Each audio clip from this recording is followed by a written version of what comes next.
Geeks, it is magnificent. It is spectacular. It is over the top. It is the 1000th episode of the legendary Nerd-O-Rama. Let's get it, baby. Woohoo! You gay? For this 1000th episode, first and foremost, we have to thank you, our nerd family, for listening, liking, sharing, following us along this journey, this magnificent nerdtastic adventure we've been having. All of our contributors over the years, Marsha Collier every Thursday with Tech Thursday, Hannibal Taboo with the Buy Pile, Tash, aka Carnival Jedi, hitting us off with the top five, and without a doubt, the finest nerd crew in all of the land, the legendary Friday nights of the Nerd-O-Roundtable. You're truly King Nerdificent Tuala Sharp, Mo Kelly, Thomas Talking Cunningham, Dr. Liz from the Freeway, Ryan Twitchmaster McBain, Anthony from Two Cubicles Down, and our long lost brother John Considine. We love you, good sir. And real quick, I need to let everyone know, please do not fuck around with COVID. That shit has hit me. It has hit me hard. Anyone who says, it's just a cold, tell them fuck out of here. All right. If this is a cold, fuck you. All right, seriously. From fever, body ache, diarrhea, to cough, cold, congestion, fatigue is real. Everything that they say that's bad about COVID is real. And I'm not in the hospital. All praise due. I am here talking to you. And what a good show that you all have coming forward. Because I will not be able to hang. I'm already feeling hot with these lights on. I'm getting a little bit nauseous here. But on today's show, we got Thor Love and Thunder. Yep. We got The Boys. We got Stranger Things. There's so much shit happening in the nerd world. What a great week to hit 1,000 episodes. Don't you go nowhere. I'm going somewhere. And I just want to say to all of you all, my nerd family, I love you all. I want y'all to have a magnificent show this evening. I will be listening later because I know you guys are going to go in on Thor. I haven't seen it. I ain't seen shit. I ain't seen The Boys yet. I haven't been watching nothing but the back of my eyelids, really. So hopefully I'll be able to catch up on shit next week, and I'll have some thoughts on everything next week. But for now, I'm going to turn it over to my man, 50 Grand Mo Kelly, who will take you all into the nerdverse with this. Peace and blessings, y'all. Ig fucking Zelsia. Woohoo! When keeping it real. So where do we start? Do we start with Thor? Oh. Start with the Boys? We start with Stranger Things, Ms. Marvel. What is first on the menu? I say we should just go ahead and dive into Thor because that's the biggest talking point in the nerdverse today. Hopefully you've had a chance to see it, and hopefully you hated the shit out of it like I did. See, already. Yes. You coming in real fucking hot for a dude who said you didn't even want to talk about Thor. Trash. It is not trash. Garbage, fucking trash. No. Turn it over to you. It's the worst Marvel movie I've seen probably in the past 10 years. No exaggeration. Wow. Oh, okay, that's a lot. All right, so It's true though. It's true. no, it is not. It is not worse than Iron Man 3. It is not worse than Thor. It's not worse than Thor 2. Yes, it is. So it is absolutely not. Okay, so for the people, I am going to play fence straddler today because I concede it is not a perfect film. It absolutely is not. It is uneven. However, by the time they get to the shadow region zone, whatever, by the time they get to the dark planet and all of the color is leached out of the fight and things get serious, they don't ever go full tilt back into the wackiness, which was problematic in the first 2 acts of the movie. Are you talking about before or after the stuffed animal? The stuffed animal was okay. The stuffed animal was a single shot. It was a single shot. And actually, I thought they were doing that as an homage to Gore's daughter. I thought that's what that was supposed to be, because Gore made a reference and said about that child that the child reminded him of her daughter, his daughter. And so that's what I thought they were doing. I know you don't give a shit. I'm just saying, as a person who was listening to what the character was saying, I thought that that's what that was about, giving her a chance to push back against her captor. And so I did not mind the Kid Vengers. I know people have talked about it. It was a bit like the Shazam family. I will concede the point. But I didn't mind that Jane's sacrifice set up the sharing of Thor's power so that these kids could actually do what otherwise would have been an impossible fight for Thor. So I appreciated that. But I will say, just like Multiverse of Madness, I thought they leaned too much into the humor in too many sections. I will say I like the visual splendor of Olympus City, or whatever the fuck that place was. I did not like Russell Crowe. I thought the accent was super overdone. I get that he was trying to do a real Greek accent. I get it. The whole conceit of some extra dimensional world that is home to all of the universe's gods as like hero-gasm, I didn't quite understand. It sure seemed like they leaned a lot into the earthen gods. With just showing token represent. If you have a bow god, I wonder where the fuck some of these other interdimensional species gods. That's what I'm saying. The bow. That was the bow. That was the bow god. And so that was silly. I didn't need that. However, when we got Ryan, to your point, you were talking about the emasculation of Thor. I don't think Thor was emasculated at all in this movie. He went into the very first battle sequence kicking more ass than we've seen him kick since the very first sequence in Thor 1, where he was out trying to get that those rock people and fighting Surtur. He kicked ass. He did the Van Damme splits. That was a little moment that I appreciated. It was over the top and stupid. You appreciate that? I appreciated that when they zoomed back, he was in the Van Damme pose. I mean, I thought he had just destroyed the ships, and when they pulled back and he was in the pose, I was like, yes, it's so fucking stupid, but I appreciated it. It's so fucking stupid. Just stop. It was. Say it's stupid. Russell Crowe was stupid. I didn't need the Rock guy to do two versions of the Space Viking thing, although I did like the homage to Jane at the end. I did like that they treated the cancer subplot seriously. I'm glad that there were stakes. And so, like I say, once they get into the Shadow Realm and they're actually fighting Gore, so they had the mini fight with Gore in New Asgard, which I thought was... I mean, the creatures were effective. I liked the creatures. They stole children. That's another, that's raising stakes. And once they got to the Shadow Planet and we all saw that it was real and what happens to Valkyrie happens, I was like, okay, I get it. I thought that this was the segment of the movie that Ryan would at least respond to. There was a lot that I knew Ryan would not respond to. I thought once they actually were battling Gore as Gore, that Ryan would embrace it a little bit more. But I understand that you guys hate it.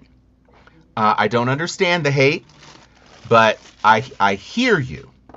Do you hear me, I do. Tom? I do. I hear you. How could I not hear you, you yelling motherfucker? In the chat. Right. Hey, Ryan, for those who weren't in our personal chat, I'm going to yield back my time to you, Ryan, and I'm going to let you... of all of us who hated the shit out of this, because I have nothing good to say. I have absolutely nothing good to say about it. Just like Thor saying, hey kids, for a limited time only, I'm going to give you some of my power. Mo is giving me his strength. But I won't be using any stuffed fucking animals to say what I have to say about this shit fucking movie. Let's start at the beginning. Okay. I didn't need to see Thor riding a Stormbreaker like a fucking broomstick, or doing the fucking splits, blocking a fucking speeder. Well, that's not the beginning. What about Gore's intro? Because that was the real beginning. How did you feel about that? No. I'm talking about the beginning of the fucking movie. We'll get to Gore. Gore was the first thing on screen. Gore walking his child who was dying was the very first scene in the movie. Tom, I'm going to say I didn't like Christian Bale, but I will Wait, say what? this about... I didn't. I'm sorry. But I will say this about Christian Bale, though, that I'm beginning to respect even more, is that Christian Bale is absolutely 1,000% becoming more of this transformative actor to where sometimes I just can't even decipher that's him. He's played in some really awesome roles, and I give him the respect for him transforming into these new characters over time with all these different diverse movies that he's beginning to be a part of, and to where he's so diverse as an actor, and I do want to give him kudos for that because he did get an Oscar from Ford versus Ferrari that I absolutely loved. He goes from there to transforming into this, to transforming to Dick Cheney, to I mean, he's just becoming such a diversified actor. What is the problem with giving giving him kudos for that and being diversified as an actor? I just want everyone to talk who wants to talk. So it's when it's my time, I can go on my spiel. So everyone say what you got to say. I'm gonna need you not to act tired of no, because I'm mad. Being whenever we can talk. No, just say what you want to say. Because I want you to talk and have your piece. Let me know when you're done so I can talk. So just go right ahead. I'm listening. I'm gonna give you all the time you want. Sick and tired of misunderstood bad guys. Why do they got to be misunderstood? Why can't they just be bad and want to do bad shit? Like, he gets to where he wants to be, to cast his wish to kill all gods in the universe, and then we get the 180 where he's just misunderstood. I don't ever think that Zeus. I have not seen yet a Zeus storyline that has worked well on film. I mean, they work well in books. They've, I love the Percy Jackson. I'm curious to see how the Percy Jackson is going to be on Disney Plus. Oh, so you're saying that it didn't work in this film either? I'm not a fan of gods, the Greek gods being on Christian film. Bale, you're not a fan of Russell Crowe. I do like the movie. I do like the movie. He's trying to ask you why. I understand why. I like the humor and I like the uplift of, because when we saw Thor ending at the end, the last time we saw Thor, I didn't see that it could go into a depressing, crazy stakes role. I saw it can be possibly that you have to bring it into this uplift, ridiculous stupidity.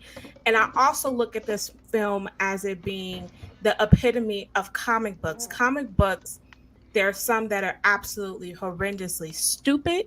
There are some that are absolutely super serious. And I felt that this movie was not as big of a stakes. I know that it's God killing and I get it, but I felt that the stakes were not as monumental to me as Spider-Man and Doctor Strange and Eternals. And this was like this lighthearted palate cleanser kind of a film that's going to take us right into this really drab Wakanda. So I enjoyed it for what it is. I enjoyed the ride. Ryan, rebut. This movie is the epitome of stupidity. So I get it. You wanted to show why Gore's the way he is. So to Tom's point, we can talk about that. I had no problem with the beginning of the movie. Now, where was I? Yes, Thor riding fucking Stormbreaker like a fucking broomstick. Him doing the splits, ridiculous. There were parts of this movie that I really thought I was watching a Saturday Night Live sketch. But that would be a compliment because every once in a while, Saturday Night Live is fucking funny. There was nothing funny about this movie. I did not laugh. I thought it was and they were like trying to like force jokes. Like, I get it. You want to show us that like Stormbreaker is jealous at the hammer. I didn't know that Thor's axe had a personality. Right. And that wasn't funny the first fucking time. So stop fucking trying to force a joke that's barely funny to begin with. But okay, fine. Let's go to where they meet Zeus, who is the epitome of a Saturday Night Live character. Like, I really fucking thought that Russell Crowe with a horrible accent was on Saturday Night Live. Like, what are you doing, dude? Like, seriously. It was so fucking corny and cringe. So fucking bad. I did like Jane Foster.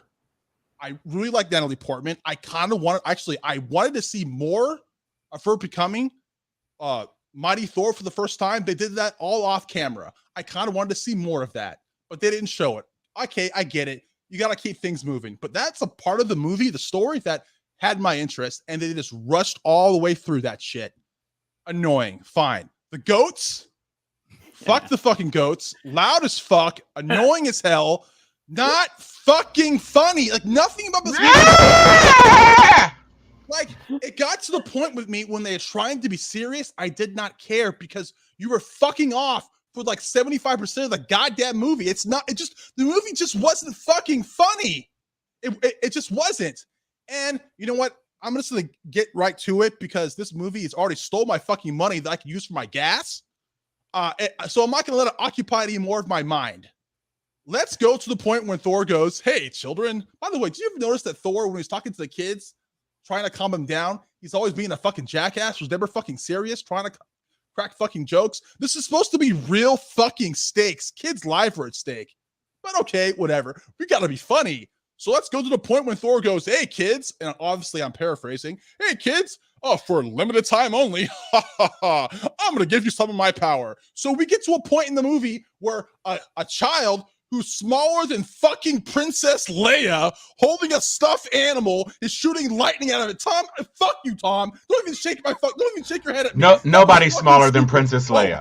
Nobody's smaller than Princess Leia. She was fucking small. She has to get on a nickel to piss on a dime. That's how. So wait, you didn't laugh when Heimdall's son? You didn't laugh when Heimdall's son was like, "Okay, you can go." No, I did not. Really? Laugh. No, nothing in this movie is fucking funny. No. Wait, I got to interject one thing. There's a chronology to Thor's character. He went through to Liz's point, yes, it was a solemn and depressed state after Infinity War. But that guy who lost everyone and felt so responsible for Thanos killing off half the universe, yes, he helped get him back, but he doesn't go to that clown that we saw in this movie. He doesn't become that guy. He became a cartoon character. Yes, there are funny and unserious comic books, but they bastardized what they already created Thor to be. It didn't have to be a joke fest every 5 minutes doing Van Damme splits. And if I hear one more joke about Guns N' Roses in that damn movie, I was ready to walk out. It was completely unserious from beginning to end. It did not advance Phase 4 as far as I was concerned. The mid-credit and end credits didn't tell us nothing about where Phase 4 was going. I don't give a shit about any Hercules or Zeus. I hated every fucking thing about this movie. I'm mad that I saw it, and I will never watch it again. Not on Disney. I think we need to talk. I think we do need to talk about this Phase 4, right? Because Phase 4 is so all over the place, but also Phase 4, I think, is more controversial in the sense that they've put out consistently different types of products that is for different types of audiences. Like previously, I think that they have tried to kind of go in the middle to where everyone can kind of love bits and pieces of it, to where people will consistently like most of the movies, because I don't like all of them. But then in this Phase 4, it seems like, you know what? Screw this group of people. We're only catering to this person. So it seems like every group, every show, every movie is divisive in saying, except Spider-Man, and I would even say except Black Widow, all the other ones are divisive. There's a large group that likes it, a large group that doesn't like it. I will say that Phase 4 is pretty much a Jackson Pollock Peyton. It's all over the fucking place. We don't know. No, it's all over the place. Phase 4 is all over the place. Let me just end with this. Okay, so I get it. You want to have Jane, like, I love Jane Foster. I love Natalie Portman in this. That's like the bright star for me. Like, I know some people, some fucking incels won't fucking like it. Fuck them, whatever. The end credit scene where she's in Valhalla, I was like, oh, that's cool, that's cute. And then I started to think to myself, wow, you know, like, all her family members are in heaven. She don't know nobody in Valhalla. That fucking kind of sucks. You know, she's not even gonna see her mom. I'd be like, yo, man, I actually want to go to heaven. Yo, where Tony Stark at? In closing, I will say this movie fucking sucks. And dare I say that this movie probably gave me cancer. I'm done. Thank you for your time. My God. This fucking movie. I don't fucking care. I don't care. Okay. I will. I'm done. I will just say this, not even about the movie, because we're and Anthony actually hasn't really weighed in on it at all. So you definitely need to speak up. I will just say that to me, phases 1 through 3 were anchored by a magnetic performance of RDJ as Iron Man and the possibility that you could see Iron Man in any movie after Iron Man. So you knew Iron Man was hit it out the park. People did not expect it to be as good as it was. And then the Hulk came, and the Hulk was a disappointment. But in the Hulk, you got to see Tony Stark. And it was like, well, wait a minute, what's going on? This is fresh. And then the third movie came out because you're introducing a new character. And it's like, oh, okay, so we kind of got to watch these because they're building to something. And then Avengers happens, and it's this huge phenomenon. And then it's like, oh, well, shit, we just got to keep going.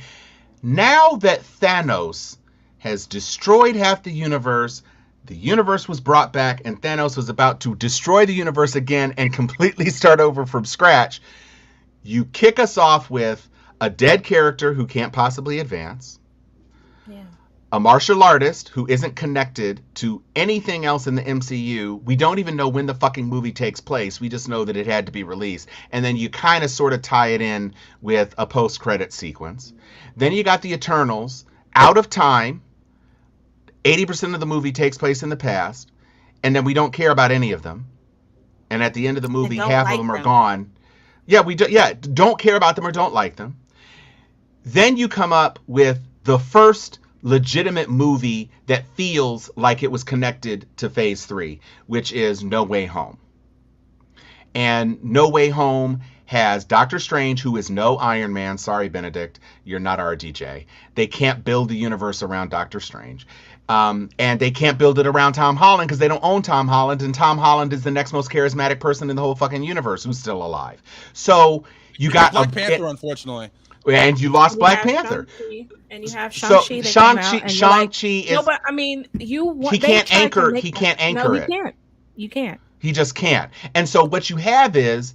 You have this amazing movie, and fucking Wong ain't shit. Yeah, but I'm saying Wong's right now the connective tissue that keeps popping up everywhere. But that doesn't. My point is that Robert Downey Jr. was not only connective tissue. Robert Downey Jr. was the anchor. Wong doesn't anchor shit. And his 2-minute appearance in fucking Shang-Chi and his whatever, that's not enough to bring the universe together. You announced in Loki before any of this shit started that the new big bad was going to be Kang. We ain't even seen a piece of Kang.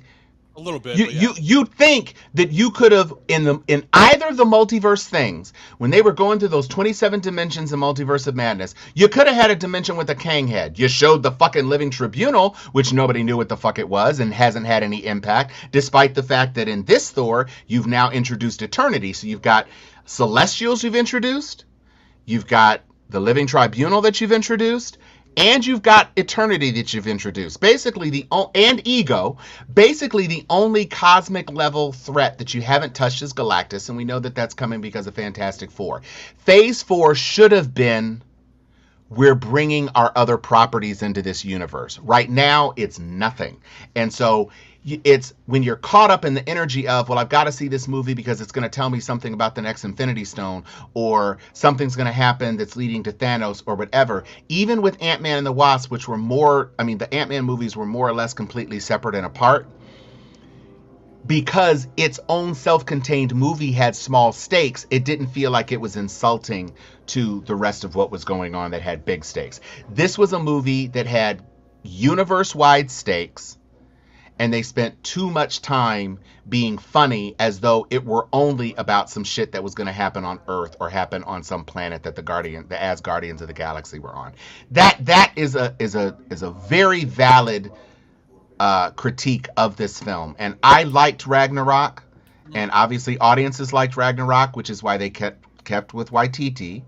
But I thought this was too jokey for sure. I really did think it was too jokey. And, Anthony? Just to say that Waititi only directed Ragnarok. He didn't write it. He wrote and directed this fucking shitfest. Anthony, please go right ahead. Move on. Yeah. Go ahead, Anthony. So it was too choppy. The first half of the film was too choppy. We were jumping all over the place. Dear God, they spent like 10 minutes on that fucking play with Matt Damon. Why? Why did we have to see that for so long? And with what's her name? McCarthy jumped through the why we did not need that. It was too, they were trying too hard to be too funny. So obviously, I mean, look, yes, it was funny. Yes, it had action. It was not what it was cracked up to be. It just wasn't. Like, I'm sitting there waiting for something, to prolong the story, to make it more interesting, and it just didn't. To say that they needed Zeus's thunderbolt to break the Necromancer's sword, they didn't. I mean, she broke it with Mjolnir, put all the pieces in it, and then blew it all up. It just was not needed. And to expand on this even more, I'm scared that they want Taika Waititi to do a Star Wars film. He's not a bad director, but this is his genre of film. This is how he makes his film. He will not make a good Star Wars film. No, he won't. Nope.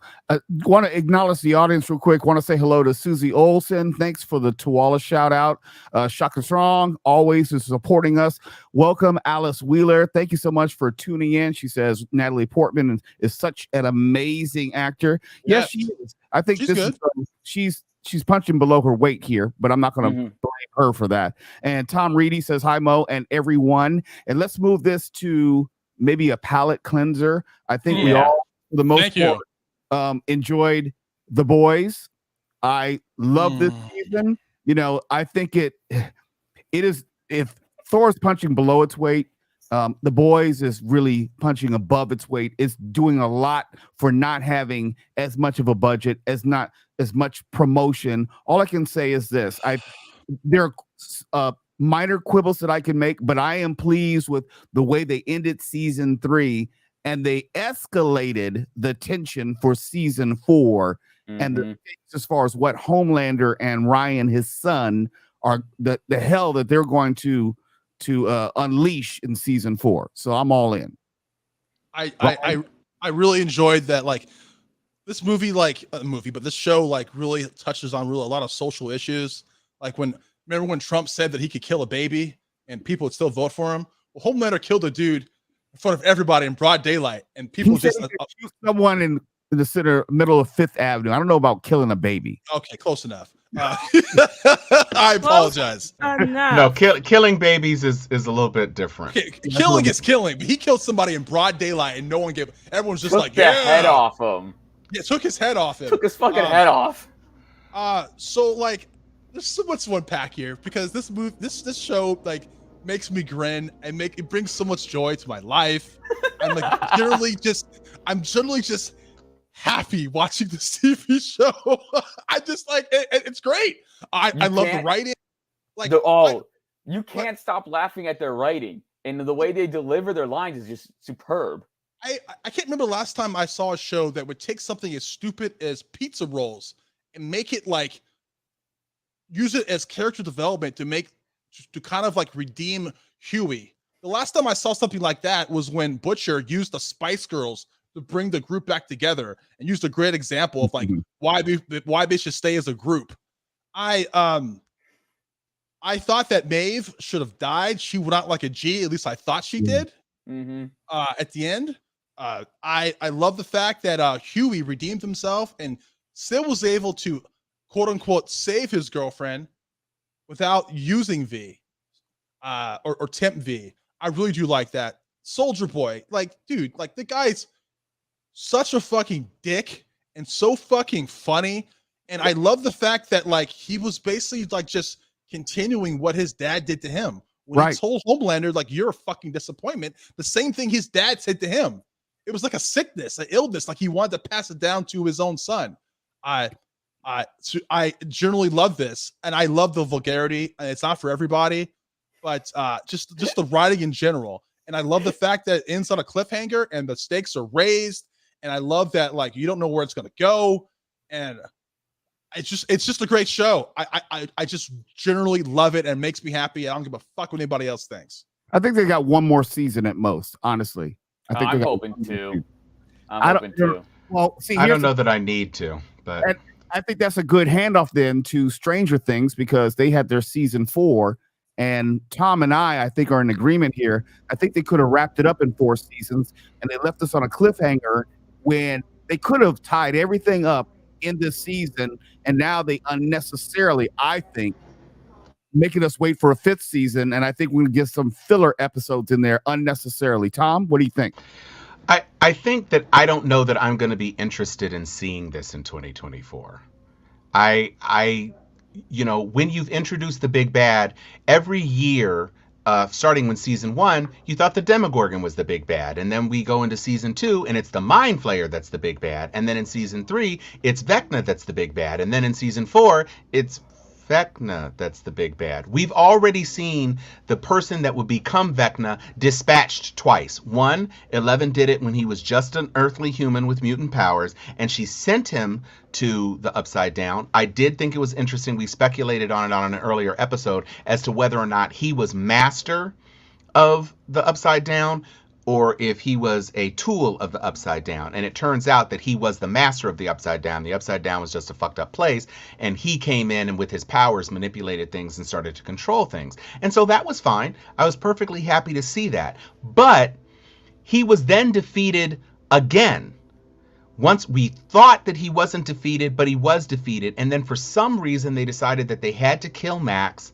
And then he kind of won briefly. And then, Eleven kind of, Neo'd her ass just like Neo did with Trinity and brought her back, but kind of sort of brought her back because she's really just in a coma and a full fucking body cast.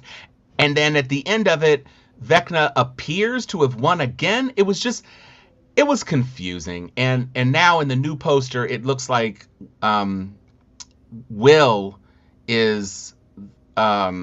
Will Byers is central to the plot again, because he's the biggest fucking thing on the season 4 poster, or season 5 poster. 5, yeah. So I just don't even know where we're going anymore. And it's still Hawkins, Indiana. It looks like Hawkins is about to be fucked up. I was very gratified to see that there was a mass exodus. I was like, fuck this. The earth fucking split open. My house burned down. I'm out. But there's so many people who are still there, and it looks like Hawkins is still the epicenter. I don't know if an equivalent thing happened in Russia on the other side of the world. I have no idea. I just don't know that I'm interested anymore. Well, I'm interested. I just have a feeling that there's going to be a lot of wasted episodes to carry everyone to the finish line. We know that next season is the last season, but I just think if you give us another 9 episodes like you have in previous seasons, I don't know if there's enough story to tell, given that there's nothing really to reveal at this point. Seemingly, we know who the big bad is. We know what has to happen. I guess someone has to die in season 5. I mean, I thought they were going to kill off Max. I think they should have killed off Max. It doesn't make sense for them to really fuck up Max and then bring her back. I'm actually mad that she did that. She said she was blind and couldn't move. Blind and broke like 4 or 5 different appendages. Yeah. That really made no sense to. No sense. No, she's jacked up. Yeah. Yeah, I don't know what the happy ending is unless they just do, okay, she's better now. Because I think a cooler way to have done it would have been to use Hopper and Winona Ryder's character, and they go into the Upside Down in Russia. And then you could have ended it. That's what I expected too. And you could have ended the series right there on the spot with them, coming to save the day, but and then they pop out in Hawkins. That's the way they set it up, because they said they wanted to do X, Y, and Z to hopefully give the kids an advantage. And you obviously had an entry point in Russia, but they just come all the way back to the United States to meet up at the cabin. I didn't get that. Yeah. I mean, I get that they were trying to do the closure, but by just ripping open the Vecna holes again. I just don't get it. I mean, I really thought when they brought everybody back and it looked like Hawkins was saved, that it was I mean, we already knew at that point as we were watching it that there was a season 5, so we knew some shit was going to pop off. It seemed like we were at a point of, like, I don't know how many horror like with not Jodie Foster, with Curtis, Jamie Lee Curtis's character in Halloween. How many times does she need to get stalked by the same motherfucker until the shit is done? And it's like these people are just being put through the ringer every single fucking time. It's the same goddamn demons from the upside down. Are there no other threats? Can somebody just leave Hawkins alone? She moved to California and still got caught up in this shit. It's just like, enough already. At least Umbrella Academy changed things up every season. So like one season it was about the Vanya threat, and then they're back in time, and this season they're in a different dimension, so you can explore different things. It's like Hawkins is exploring the same. You get go from a Demogorgon to a Demo Dog, and then to the big spider fucking thing, and now Vecna. And it's like they're all in the same muted red, orange, bloody, nasty, fucked up Black Vines universe. And it's like, we could use something else. And that's the thing. And let's go now to Umbrella Academy. The Umbrella Academy showed us something new each season. It took us to a different place physically. It took us to a different place chronologically in time. We got to see something different. We got to see Ben as a fully fleshed out, pun intended, character, which we only got snippets of in the previous seasons. Yes, it was an evil Ben. It was asshole Ben, but still, we got to Ben. I got to see the full range of Klaus's powers. I thought that was a fantastic reveal. We knew he had to do with the other side, but we didn't know that he was basically immortal on some level. I thought that was a nice way of slowly evolving the characters. I like Allison's character arc as far as where she is emotionally. They still deal with her in a racial sense. It's like, look, this is still very fucked up. You know, I had to go to the past, live through segregation, and got a daughter, and you want to take all that away? Fuck that. I thought there was a lot of character growth. Even number 5, he is the star of the show. He's the leader of the team, and he's grown into that role because season 1, he's a little fuck off and did nothing for anybody. And now he's grown into the leader of the team. And the turn of Vanya to Victor, I thought that was cool. That was nice. I thought it was well done. It wasn't forced. It was a natural point and story point of the story. It was necessary to tell why. What was the guy's name? The kid. Elliot. Oh. Which kid? Oh, the son. Yeah, the son of their lover. Right. Her lover, yeah.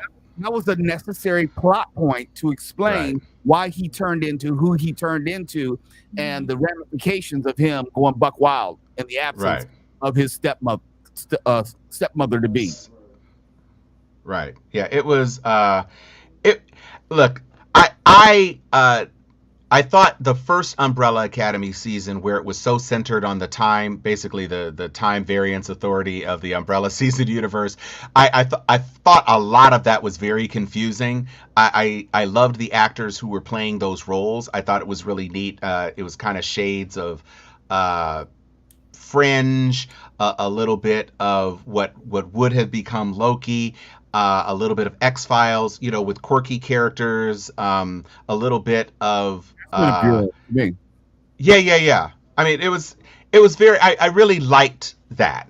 But it was a little confusing. And then when we end up in the past, I was very happy to see that yet another sci-fi show was willing to tackle the issue of racial strife.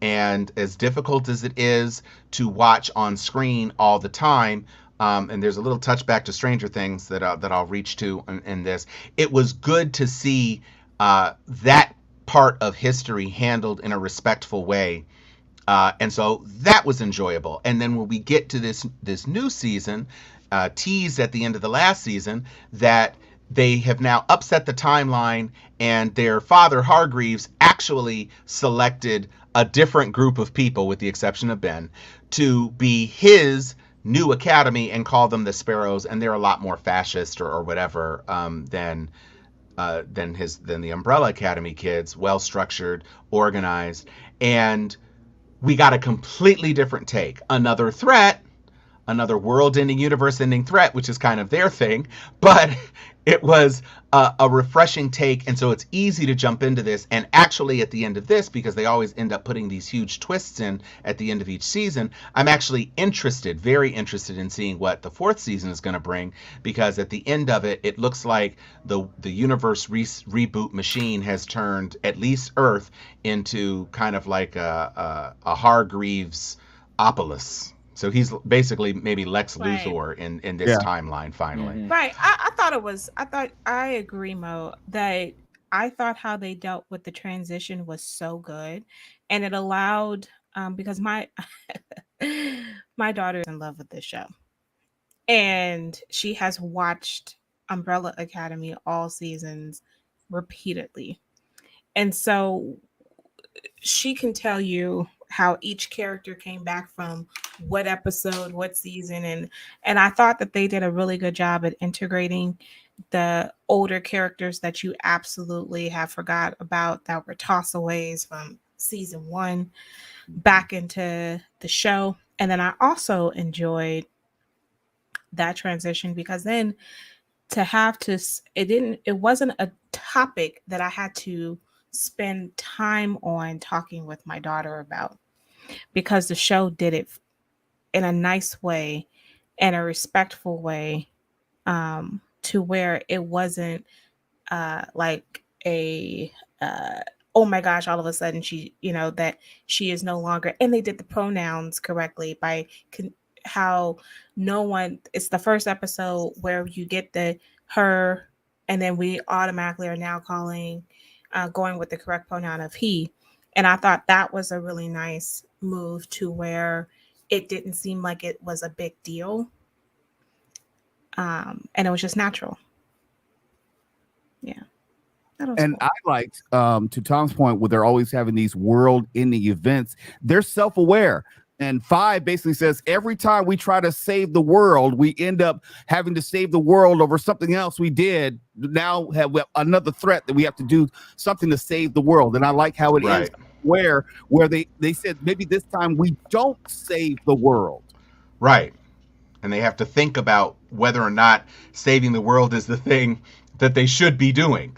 What might happen if they don't save the world? And one of the challenges I had with this season, and I don't think they resolved it at all, was exactly what the mechanics of the Kugel Blitz actually were. It would send out these waves, and then some people would get consumed and others won't. And obviously the Obsidian Hotel, which is where most of the action takes place outside between the Sparrow Academy and the Obsidian Hotel, the Obsidian is close to the Sparrow Academy, and so that means it's close to the emergence point of the wave and the convergence point of the wave. And it just seemed like it took an awfully long time for the other Obsidian patrons to get wrapped up in it. And at first I thought maybe it's because Hargreaves did something special with the composition of the Obsidian, kind of like old dude from Ghostbusters, and put some special metal in it so it resisted the Kugelblitz wave. But then all of a sudden at the end, when shit started to get real crucial, people in the Obsidian, everybody except the Sparrows and the Umbrellas, was basically caught up.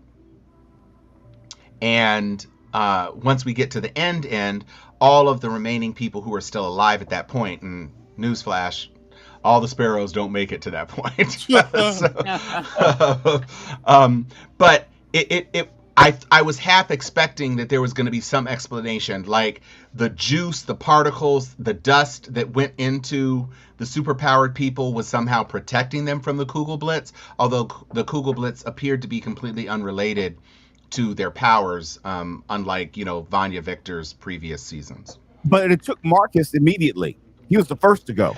It was exactly. But he reached into it, which is slightly different. Yeah, he touched it, and he touched it, and that's what I thought that did that.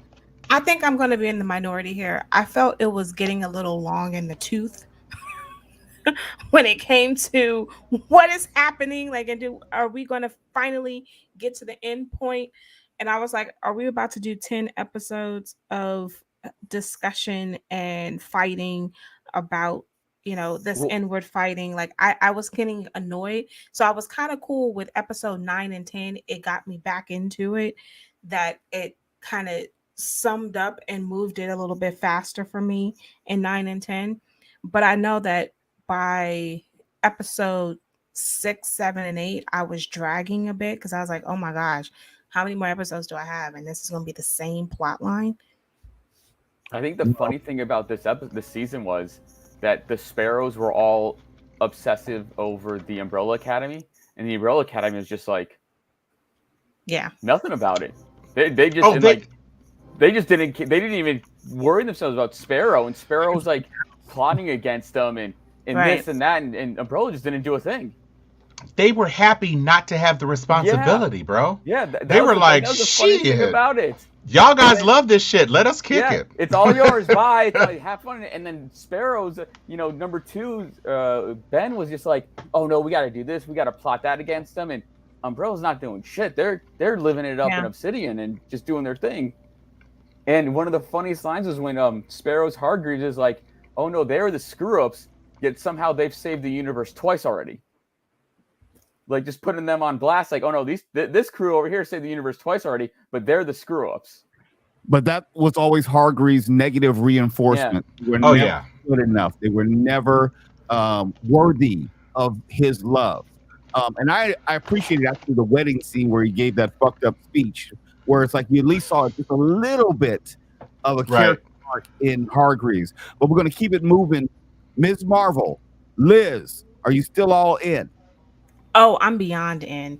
So much to the point, I reread all the comics because I wanted to make sure that this was a little bit more, and it really, honestly, it is so jumbled the way that they've redone this.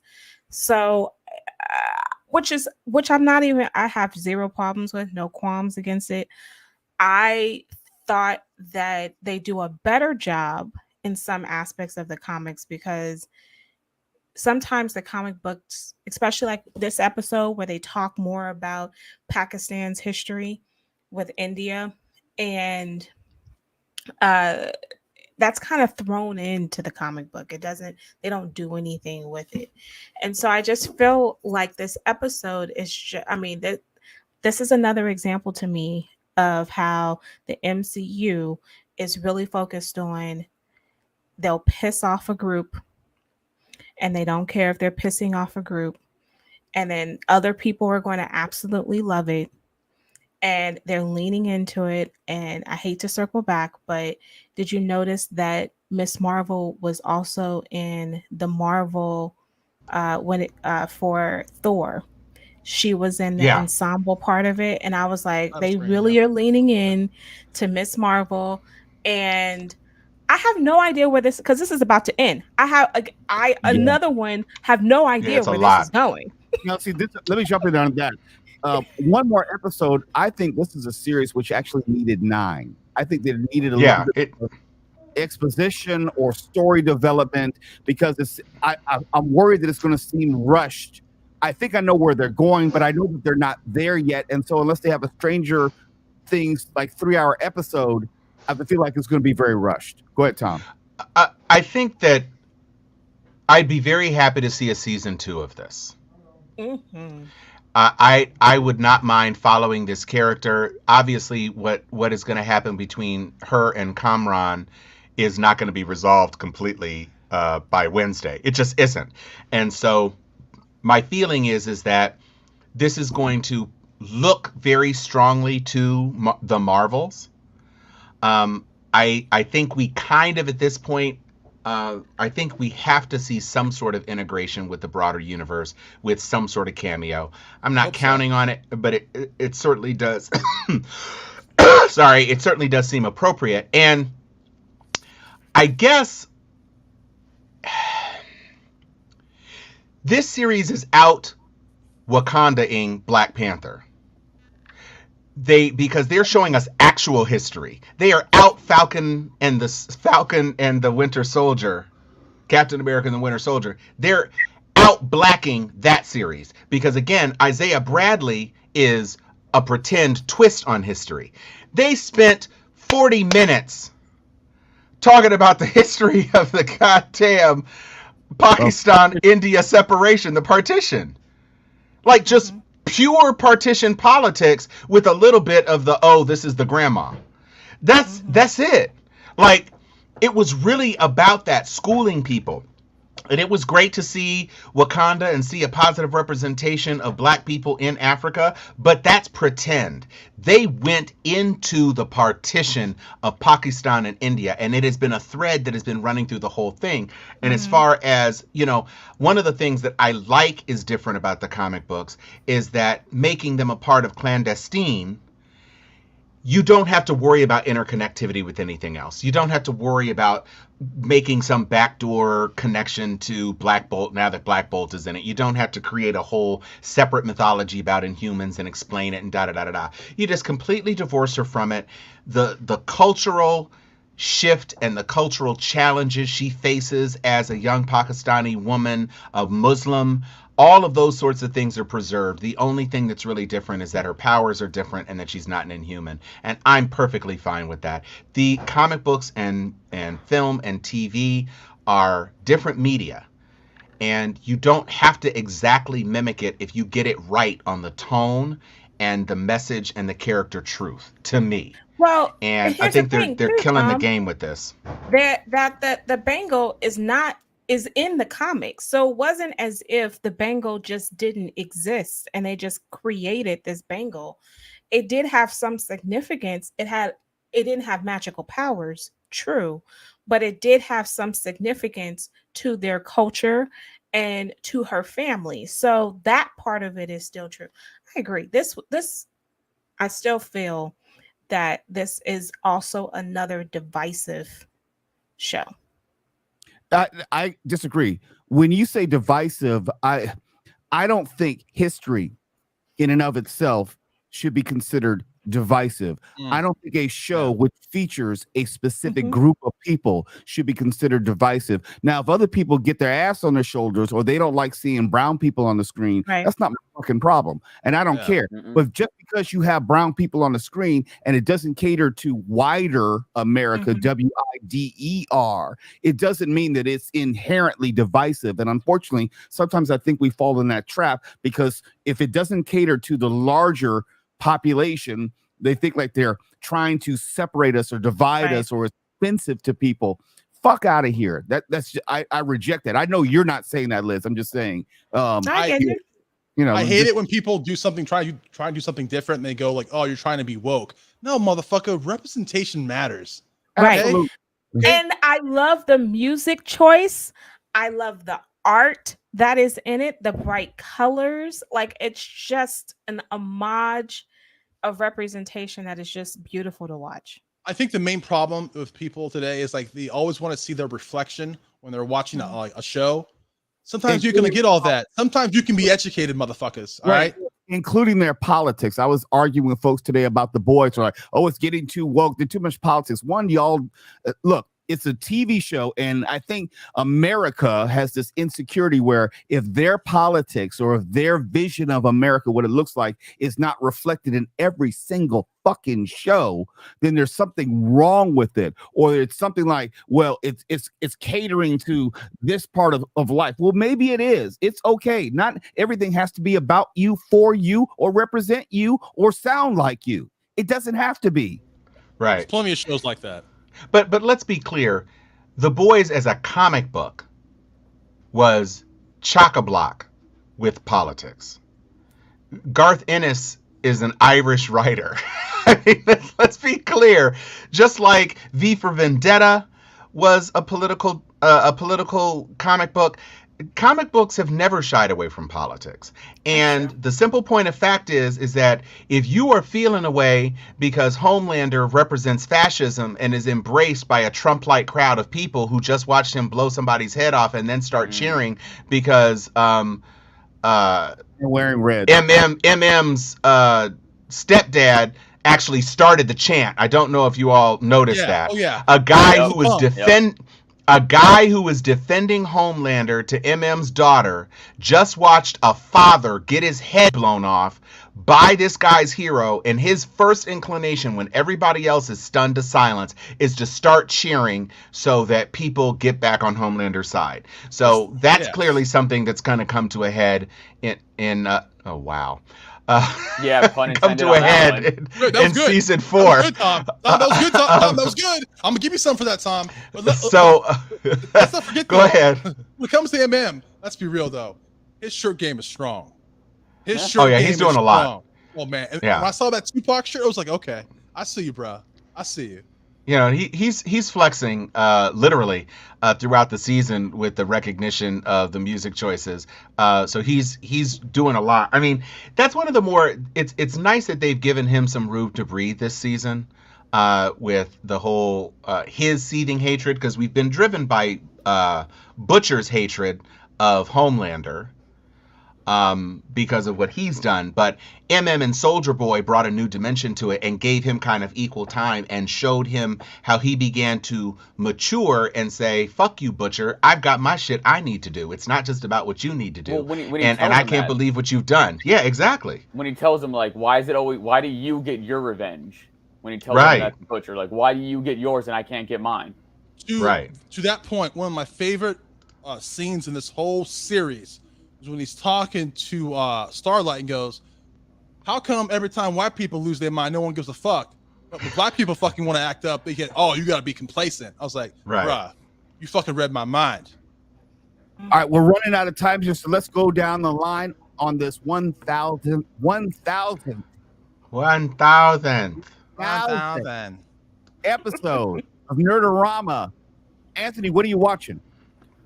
Well, seeing as how we watch pretty much everything, I mean, like, I felt bad when Tom was naming off shit that we watched to go over. Like, my hand never went down. It sure didn't. You didn't even bother to pretend like you were going to take it down. Yours is like, everything. No, Just I've seen all it. of it. I've watched it all. So as of right now, I think like maybe this weekend just take a break and just chill. Mm-hmm. You know, have a little detox. I mean, shit, I fucking binged Stranger Things. We watched Thor yesterday and then came home and cleansed the palate by watching The Boys right after. So that was like 3 hours of movie watching. I think maybe just this time go outside and get some fresh air and see the sun once. Liz, Dr. Liz, what you watching? Okay, so you know there is a new show Tubi is on That Tubi. just- on Apple TV. Yes, there is. Yes, there is. It's called Blackbird, and you know, it's based on a true story. So there's that. I still think that Apple TV has excellent programming for the cheap $4.99 a month for what they actually produce. It is absolutely worth it. And they have all stars in every last one of their shows. So Blackbird is it's a nice little, it's a more of a historic thing. But you know, it's an okay show. But please get into For All Mankind. That's on Apple TV. Thomas talking. Archive 81.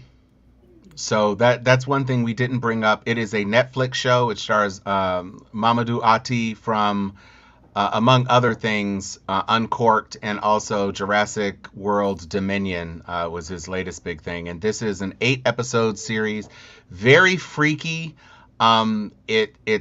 It blends a couple of different genres. It deals with archive video. It deals with, it's kind of like there's Rosemary's Baby in there. There's a little Videodrome in there.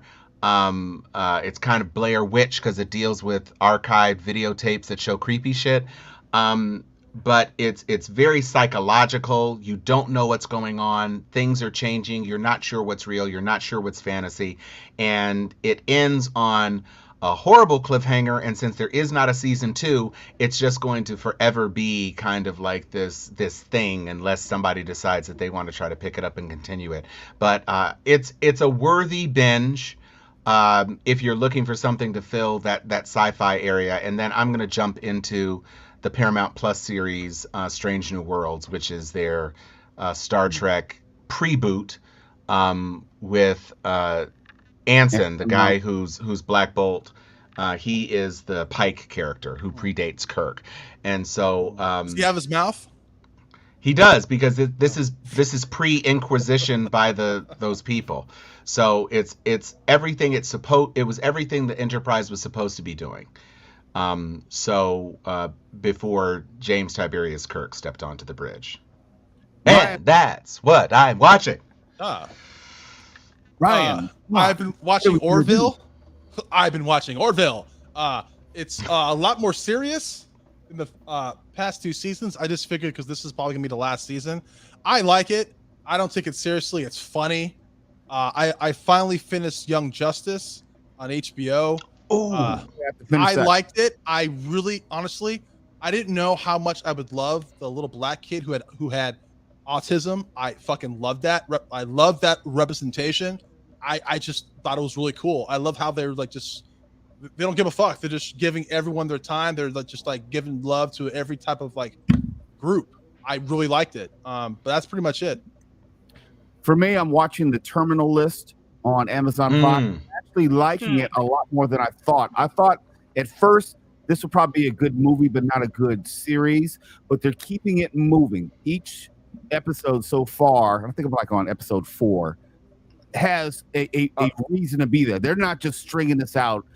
And are you liking the movie, or are you liking Chris Pratt? No, I like the whole premise. I mean, Chris Pratt I think anyone can play his role in this. I just like the story and the twists that they've thrown in that I didn't necessarily see coming. He's playing a Navy SEAL who comes home, his SEAL platoon gets ambushed, and there's obviously something more sinister going on as to how and why he got ambushed. He has PTSD, so he has trouble discerning whether his memories are real. But there's also this Constance Wu, who's a newspaper reporter who's helping him in this. And you really don't know, almost like Fight Club, whether this guy has imagined certain parts of this or whether, you don't know. And they're giving you ample evidence to suggest that he is paranoid and he imagined all this and killed his family, or he's not paranoid and there is a government conspiracy who killed his family and had his platoon ambushed. And I'm not sure which way it's going to go ultimately. How many episodes is it, Mo? I think it's 8. Are they hours? Okay. 45 minutes? They're hours. So you're gonna have to live with it.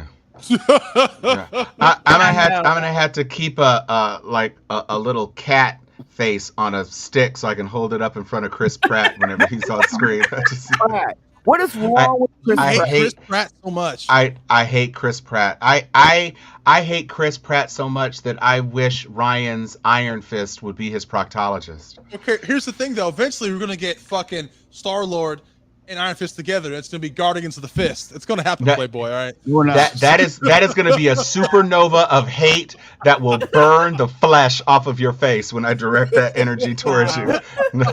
It's gonna be a whole episode dedicated to Tom tearing into him. Oh no! Literally. I'm a Super Saiyan it. And with that, we got to close out the 1000th episode of Nerd-O-Rama. This Nights of the Nerd-O-Roundtable. It has been fun. Too bad Tuwala could not stay to the end. Obviously, if you just joined us late, he is not feeling well. He's been dealing with the vid, as they say, COVID. He was very upfront about that. So take it seriously, folks, and make sure you keep each other safe. What was it like Jerry Springer would say? Take care of each other. And what did he say? Did y'all watch Jerry Springer? Is that my internet? It's been a minute. It's been a while. Yes. Well, never mind then. Well, he had a nice. So wait. Okay. So Mo. Yeah. I know I froze for a second. I don't know if anybody else froze. We're still gonna do the sign-offs. We can't not do the sign-offs on the 1000th episode. Yes. Okay. The sign-offs. There's something. Yeah, it was your internet. It must have been. Okay. All right. So, Anthony, take us home. Good news, everybody. Dr. Liz. Well, then, if it's color we need, let's bring the rainbow. I'll go next. Multipass. I guess it's my turn. No. We're going to leave you for last, okay? Because you need to have the last word, and it better be on Thor. Tom is talking. Where is my super suit? Ryan. Thor Love and Thunder did the comedy what Pantyhose did the finger fucking. and you have to watch the boy to best appreciate that line. And in the That's true. spirit of Tawala Sharp, I'll do it with great respect. Excelsior! Ooh, boy, look at you with the impersonations. Wow. That was super impressive.